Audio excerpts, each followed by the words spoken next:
আলিফ লাম রা কিতাবুন আনজালনাহু ইলাইকা লিতুখরিজান নাসা মিনাজ-যুলুমাতি ইলান নূর বিইذনি রাব্বিহিম ইলা সিরাতিল আজিজিল হামিদ।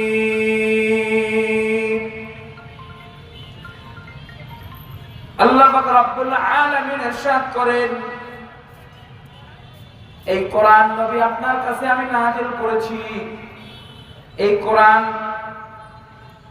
পথ ভোলা লোকদেরকে পথ দেখাবে,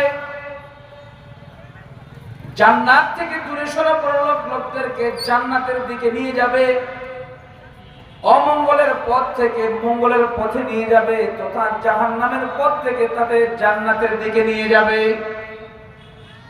আল্লাহ পাক রব্বুল আলামিন কোরআনে কারীমকে বড় পাওয়ার দিয়ে দিলেন, ক্ষমতা